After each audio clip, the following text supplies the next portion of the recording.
안녕하세요. 힐링 여행자입니다. 지금 한국 많이 춥죠? 지금 1월 한복판이니까 많이 추울 겁니다. 겨울의 한 정점에 들어와 있네요. 1월 중순이니까. 여기 하노이는 지금 20에서 20한 2, 3도 정도 됩니다. 낮의 날씨가. 그러니까 지금 이렇게 난방 하나만 입고 다닐 그 정도예요. 날씨가. 그런데 아래쪽으로 호치민 쪽으로 가게 되면 거기는 수영을 할 정도예요. 거기는 많이 더워요. 1년 내내. 그러니까 한국 분들이 베트남에 여행을 오시게 되면 우기철, 여름보다는 한국이 추운 이 계절에 오시는 게 좋을 겁니다. 여기는 이 동남아는 우기 때는 한국의 장마철보다도 훨씬 많은 비가 옵니다. 또 스콜이라 그래서 갑자기 쏟아지는데 엄청나게 많은 비가 쏟아져요. 짧은 시간에 아주 옷이 흠뻑 젖죠. 그 다음에 사회 기반 시설이 우리처럼 잘 되어 있지 않기 때문에 그렇게 비가 오면 땅이 그냥 물이 그냥 완전히 그 물바다식으로 돼 있어서 비가 많이 오는데 어떻게 또 여행을 이렇게 편하게 하시겠어요? 그러니까 우기철이나 여름을 피해서 오히려 한국이 겨울일 때 이때 오는 것이 한 11월 이후부터 한 3월 정도까지 이때가 제일 적당한 날씨라 생각이 듭니다. 여기도 앞으로 4월, 5월 지나가잖아요. 그러면 한국 여름보다 훨씬 더워요. 아주 뜨거울 정도로. 그래서 겨울에 오시는 것이 훨씬 나을 거예요. 그리고 좀 시간이 좀 여유가 있으시다면 이게 이 베트남이 위에서 아래로 길게 돼 있는 나라예요. 아시다시피. 그러니까 하노이로 인해서 호치민으로 아웃하셔도 괜찮아요. 그러니까 인천공항에서 하노이로 와서 하노이 며칠 지내시다가 비행기로 호치민 가셔서 거기서 다시 며칠 지내시고 한국 가셔도 되고, 아니면 반대로 호치민 인해서 여기서 며칠 지내시다가 위에 하노이 쪽으로 오셔서 또 하노이에서 아웃하셔도 되고, 굳이 하노이 왔다가 가는 것도 있지만 또 호치민 왔다 갔다 하는 것도 있지만 그런 식으로 양쪽 도시를 시간이 되시면 그렇게 도는 것도 괜찮아요.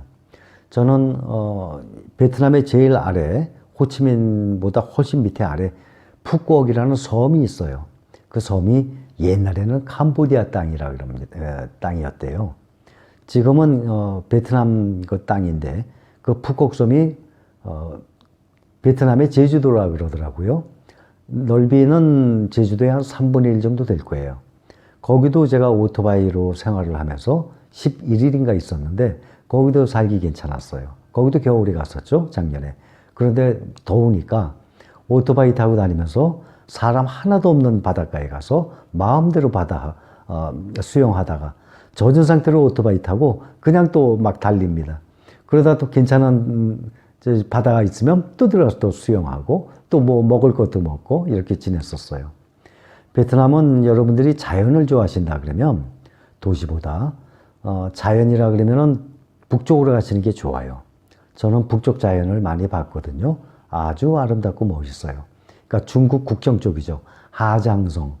또 한국 사람들이 많이 갑니다. 사파라는 곳이 있어요. 라오카이 쪽에. 거기도 많이들 갑니다.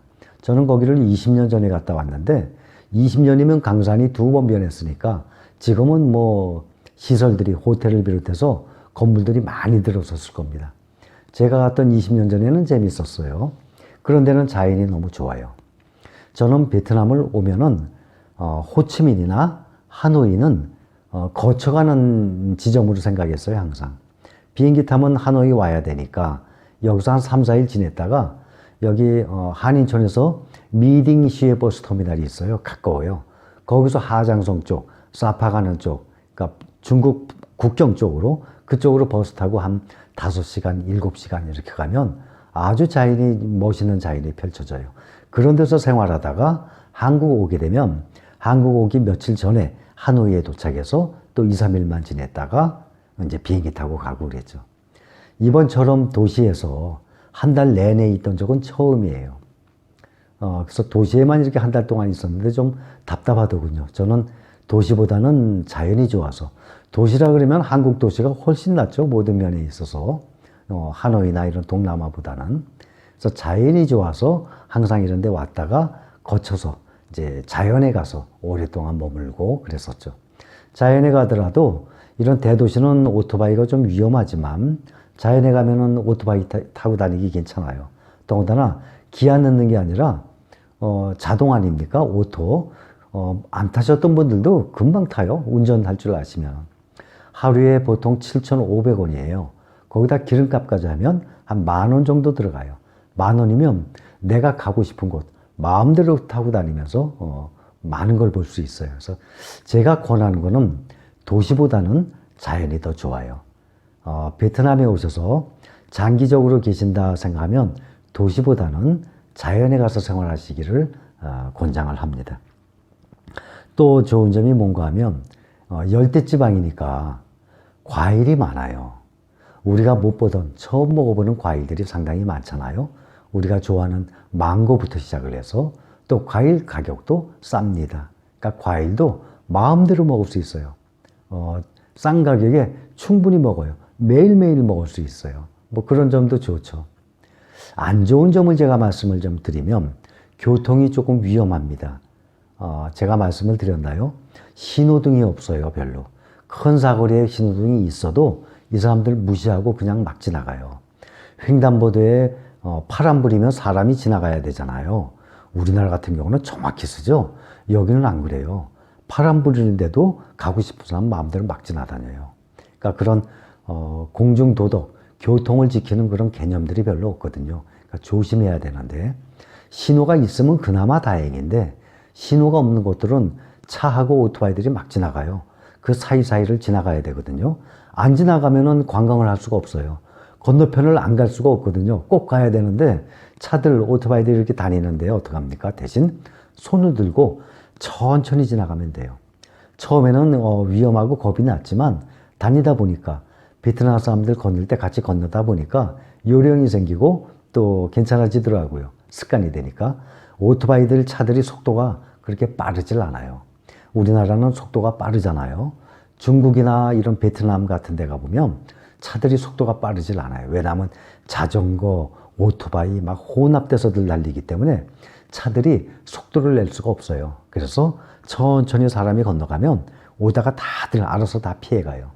손 들고 가면은 괜찮죠. 그렇게 습관화되면은 그런 거 다 생활을 할 수 있어요. 그리고 또 하나 안 좋은 것은 도시에 가면은 매연, 오토바이, 또 차에서 나오는 매연과 미세먼지가 우리나라보다 심해요. 대도시는. 자연에 가면 그런 거 없죠. 좋죠. 근데 대도시에서는 좋은 점도 있지만 쇼핑을 한다든지 관광 즐길 거리가 많아요. 먹을 것도 좀 있고. 근데 반면에 교통이 혼잡하기 때문에 위험성도 따르고 또 오토바이들이 옆에 막 지나가거든요. 그러니까 조심해서 다녀야 돼요. 인도와 차도의 구분이 있긴 있어도 없다고 보시면 돼요. 인도에 오토바이라든지 뭐 이런 걸 막 세워놔서 가다가 걷질 못해요. 다시 차도로 나가야 돼요. 그리고 또 인도로 또 들어왔다가. 그러니까 귀찮으니까 아예 차도로 그냥 걷게 되는 거죠. 사이드로. 옆에는 오토바이들이 막 지나가고. 그러니까 아무래도 한국에서 생활하는 거하고는 차이가 많이 나죠. 그러니까 항상 조심하셔야 돼요. 가방도요. 이렇게 매지 말고 여기 어깨부터 이렇게 크로스로 매시는 게 안전합니다. 이렇게만 매면 오토바이들이 탁 채가거든요. 더다 찻길변에 있으면. 관광지를 말씀드리지 관광객들이 별로 없는 그러한 동네에서는 그런 일이 별로 없지만 관광객들이 많은 데서는 항상 조심하셔야 돼요. 그래서 백도 이렇게 드시는 게 아니라 크로스로 이렇게 매세요. 그러면은 채가지를 못하죠. 핸드폰도 찻길 쪽에서 보는 게 아니라 인도 방향에서 보시고. 그러니까 항상 이거를 내가 먼저 미연에 방지하시면 괜찮아요. 또 돈 꺼내는 것도 제가 전에 한번 말씀드렸죠.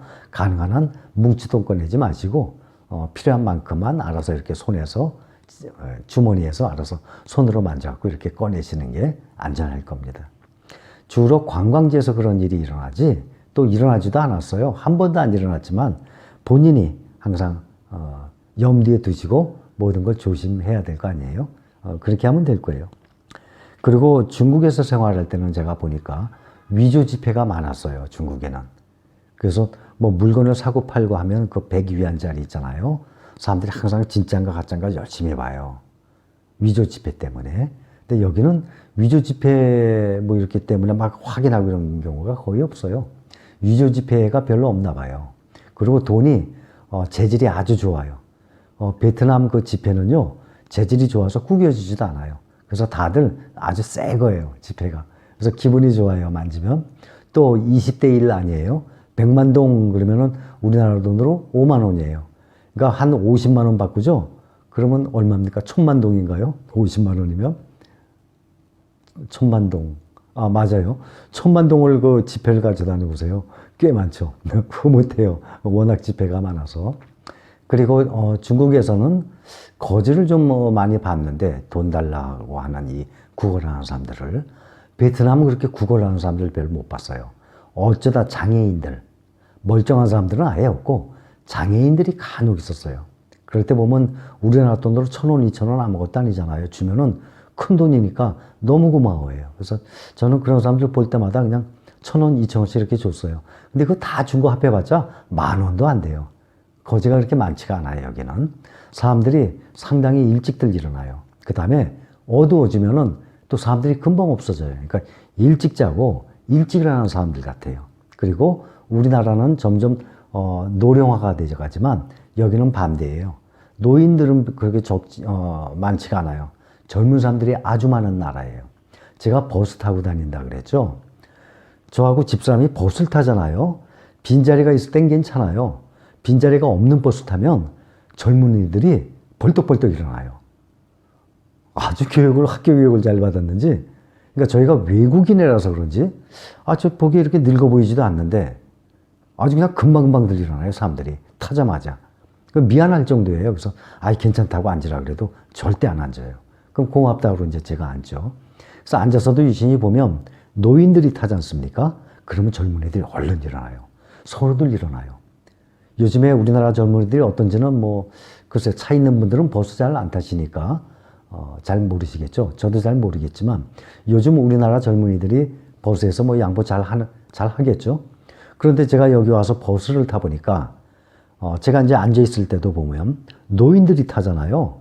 그러면 제가 양보해주고 싶은데도 그 전에 젊은이들이 벌떡 일어나요. 그래서 금방금방 양보를 해줘요. 그리고 우리나라처럼 경로 우대증인가? 우리나라 보면은 만 65세 이상 되면 전철 무료로 타고 그러잖아요. 여기도 그렇더라고요. 그 신분증을 이렇게 보여주니까 무료로들 타고 다니더라고요. 베트남은 사람마다 생각하는 게 틀리겠지만 오래 머물기는 좀 그래요. 대도시는.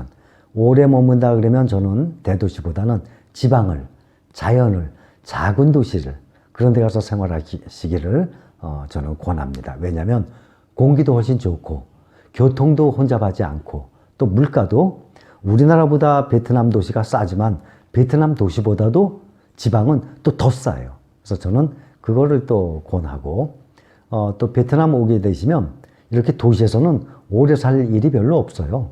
호치민을 가시든 여기 하노이 계시든 제가 보기에는 한 5일 정도면은 충분히 관광을 하실 거라 생각이 들어요. 그 다음에 여기서 또 무비자로 다닐 수 있는 곳이 많기 때문에 무비자로 다른 나라 또 얼마든지 가실 수도 있고, 지금 비행기 표가 얼마인지는 또 검색을 해봐야 알겠지만 저는 편도로만 다녀요. 왕복으로 잘 안 다니고. 왜냐하면 언제 갈지 모르기 때문에 오픈으로 끊어도 되지만 그냥 속편하게 편도로 끊어서 또 이 나라에 왔다가 또 어느 나라에 가게 될지 모르기 때문에 편도로만 다니는데 편도 한 20만 원 정도 하나 그럴 거예요. 한 사람당. 한겨울 되면은 요즘에는 모르겠습니다. 이제 또 가게 되면 제가 또 확인을 해봐야 되니까. 그래서 한 2박 3박은 좀 짧고요. 한 4박 5일 정도로 해서 또 여름, 봄, 가을보다는 한겨울에 오시는 것이 훨씬 나을 겁니다. 또 생활하면서 제가 여러 가지를 보여드렸죠.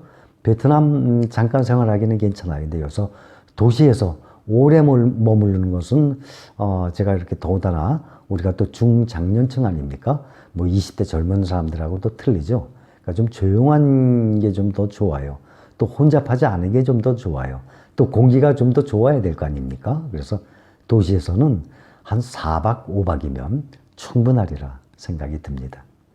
제가 베트남에 대해서 한 이 정도 설명드리면 대강 아웃라인은 설명드렸다 생각이 들어요.